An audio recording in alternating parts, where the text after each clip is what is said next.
Hello అండి, నమస్తే. ఇప్పుడు మాట్లాడేటువంటి టాపిక్ ఏంటంటే మరి ముఖ్యంగా ఈ Israel as well as Iran మధ్య జరుగుతున్నటువంటి యుద్ధ వాతావరణం ఏదైతే ఉందో, మరి ముఖ్యంగా గత కొన్ని సంవత్సరాలుగా ఇరాన్ సైడ్ నుంచి ఇజ్రాయెల్ మీద జరుగుతున్నటువంటి డ్రోన్ అటాక్స్ అవనివ్వండి, లేకపోతే మిసైల్ అటాక్ అవనివ్వండి, దానికి కౌంటర్గా మేము ఇరాన్ మీద ఈ పర్టికులర్ యాక్ట్కి పాల్గొన్నామనేసి డ్రోన్ అటాక్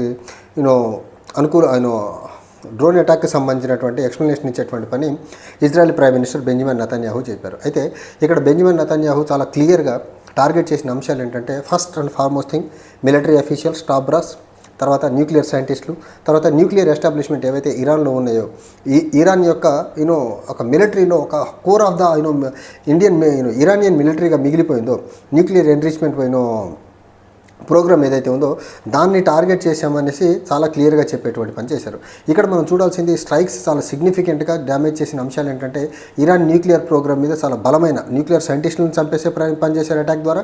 తర్వాత న్యూక్లియర్ ఎస్టాబ్లిష్మెంట్లో కొద్దిపాటి నష్టం అయితే జరిగిందనేసి, మాత్రం పెద్ద మొత్తంలో జరిగిందనేసి ఇజ్రాయెల్ చెప్తున్నప్పటికీ న్యూక్లియర్ ఎక్స్పర్ట్స్ అండ్ IAEA చెప్తుంది ఏంటంటే, చిన్నపాటి నష్టం మాత్రం ఖచ్చితంగా ఇరాన్ న్యూక్లియర్ ప్రోగ్రామ్ మీద ఇజ్రాయెల్ అటాక్స్ వల్ల జరిగింది అని మాత్రం IAEA as well as nuclear experts అయితే ప్రపంచవ్యాప్తంగా చెప్పే పని చేస్తున్నారు. అయితే ఈ పర్టికులర్ అటాక్స్ తర్వాత ఇక్కడితో ఇరాన్ యొక్క న్యూక్లియర్ ఎన్రిచ్మెంట్ ప్రాసెస్ ఆగిపోతుందా, లేకపోతే ఇక్కడ నుంచి న్యూక్లియర్ వెపన్ మ్యానుఫ్యాక్చరింగ్ ఇరాన్ ఆపేస్తుందంటే ఆపేదానికి ఆస్కారం అయితే ఎక్కడ కనపడట్లేదు. ఎందుకంటే ఇరాన్ అమెరికాకు సంబంధించినటువంటి శాంక్షన్స్ని ఎదుర్కొంటాం, ఇక్కడ సివిలియన్ పర్పస్కి మేము న్యూక్లియర్ ప్రోగ్రామ్ని వాడుతున్నామని బయట చెప్పినప్పటికీ ఇంటర్నల్గా విదేశీ శక్తులు చెప్తుంది ఏంటి అంటే, ఇరాన్ బయటికి చెప్తుంది న్యూక్లియర్ ప్రోగ్రామ్ మొత్తాన్ని సివిలియన్ పర్పస్కి, లేకపోతే మరీ ముఖ్యంగా న్యూక్లియర్ పవర్ జనరేషన్కి వాడుతున్నామని చెప్పే ప్రయత్నం చేస్తున్నారు. కానీ బట్ సీక్రెట్గా అండర్ గ్రౌండ్స్లో మాత్రం ఖచ్చితంగా న్యూక్లియర్ బాంబ్స్ తయారు చేసేదానికి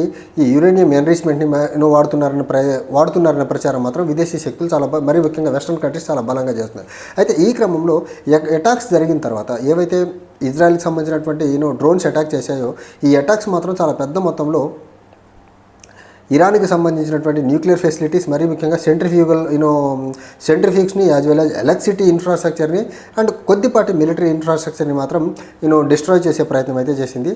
అయితే ఈ పర్టికులర్గా న్యూక్లియర్ ప్రోగ్రామ్ మీద జరిగినటువంటి అటాక్ ఏదైతే ఉందో, ఇప్పటికైతే రేడియేషన్ చాలా మినిమల్గా ఉండేదానికి ఆస్కారం ఉంది. కానీ ఫ్యూచర్లో ఈ పర్టికులర్ రేడియేషన్ యొక్క ఇంపాక్ట్ ఎంత పెద్ద మొత్తంలో ఉంటుందనేసి మాత్రం ఇప్పటికైతే ఏం చెప్పలేని పరిస్థితి ఉందని చెప్పే ప్రయత్నం అయితే చేశారు.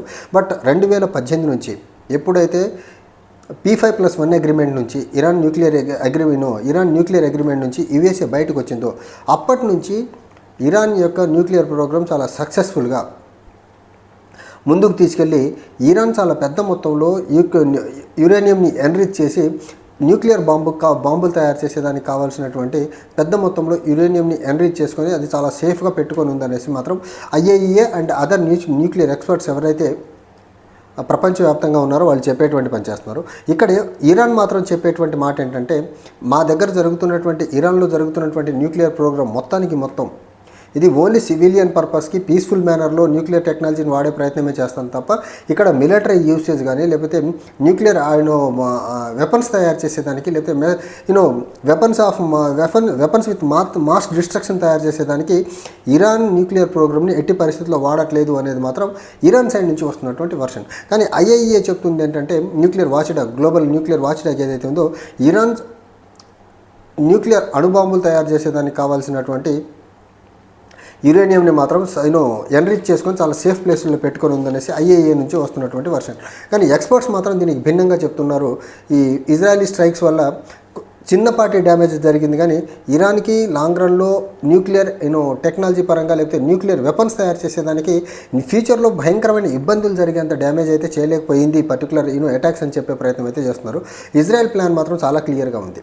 ఇజ్రాయెల్ ప్లాన్ ఇరాన్ యొక్క మిలిటరీ పాలసీలో హార్ట్గా ఉన్నటువంటి న్యూక్లియర్ టెక్నాలజీని దెబ్బకొట్టాలా, ఈ న్యూక్లియర్ టెక్నాలజీ వెనకాల ఉన్నటువంటి బ్రెయిన్స్ని లేకుండా ఫిజికల్గా ఎలిమినేట్ చేయాలనే ఒక ఉద్దేశంతో సర్జికల్ ఈ డ్రోన్ అటాక్స్ చేసినటువంటి ఇరాన్ పార్షియల్గా కొంతవరకు సక్సెస్ అయిందనే చెప్పాలి ఇక్కడ. ఎందుకంటే ఎంతలో కొంత ఇక్కడ న్యూక్లియర్ ఇన్ఫ్రాస్ట్రక్చర్ని డెస్ట్రాయ్ చేయగలిగారు. కొంతవరకు న్యూక్లియర్ సైంటిస్ట్ని చంపగలిగారు. Top brass of the Iranian army ఎవరైతే ఉన్నారో వాళ్ళని కూడా కొద్దిమందిని చంపేశారు. కాబట్టి పార్షియల్గా ఇరాన్ సక్సెస్ అయింది. కానీ మొత్తం ఇరాన్కి సంబంధించినటువంటి న్యూక్లియర్ టెక్నాలజీని మొత్తం ఎరాడికేట్ చేసేదానికి మాత్రం ఇజ్రాయెల్ వల్ల అయితే ఇప్పటికైతే అవ్వలేదు.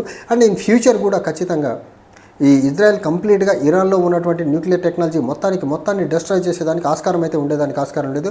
ఇప్పటికే ఈ అటాక్ జరిగిన తర్వాత ఏదైతే ఇరాన్ మీదకి drone attacks Israeli armed forces చేశాయో ఆ డ్రోన్ అటాక్స్ జరిగిన తర్వాత ఇరానియన్ సుప్రీం లీడర్ మాత్రం చాలా పవర్ఫుల్గా యుఎన్లో చెప్పేటువంటి ప్రయత్నం చేశారు. యుఎన్ఎస్సీలో కూడా చెప్పేటువంటి ప్రయత్నం చేశారు. ఫర్దర్ ఎస్కలేషన్స్ ఎలాంటివి జరిగినా ఇరాన్ అయితే చూస్తూ ఊరుకోదు.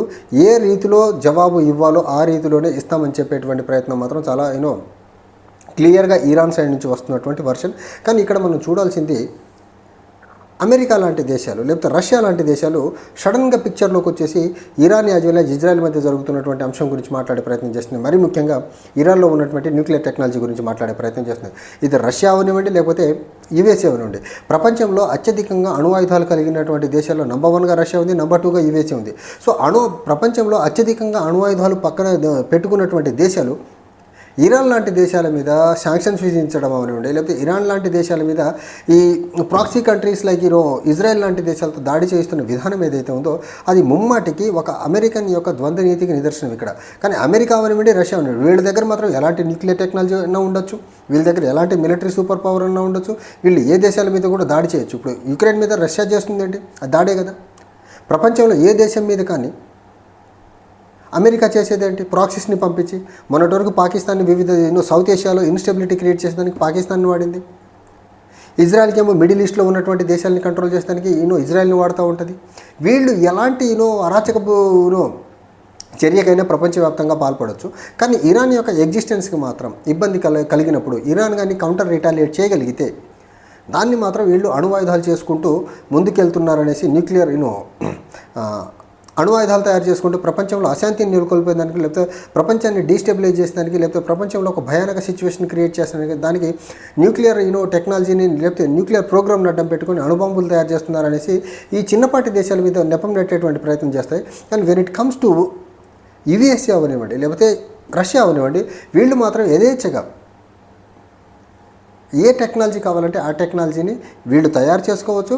ప్రపంచంలో వీళ్ళకి అనుకూలంగా ఉండేటువంటి దేశాలకి ఈ టెక్నాలజీని అమ్ముకొని వాళ్ళు మాత్రం మిలిటరీ పరంగా స్ట్రాంగ్ అవ్వచ్చు, వ్యాపారం పరంగా స్ట్రాంగ్ అవ్వచ్చు, మిగిలిన దేశాలు బలోపేతం అవ్వకూడదు అనే ఒకటి మాత్రం చాలా క్లియర్గా కనిపిస్తుంది Trump as well as Putin ఇద్దరు మాట్లాడిన మాటల్ని బట్టి చూస్తూ ఉంటే. కానీ ఇక్కడ ఇజ్రాయెల్ మాత్రం ఇరాన్కి ఇంకొంచెం ఇబ్బంది కలిగేలా ఇజ్రాయెల్ కానీ అటాక్ చేయగలిగితే మాత్రం ఖచ్చితంగా middle east as well as ప్రపంచం మొత్తాన్ని కూడా ఒక థర్డ్ వరల్డ్ లాంటి సిచ్యువేషన్ అయితే అరేంజ్ అయ్యేదానికి ఆస్కారం చాలా క్లియర్గా కనిపిస్తుంది.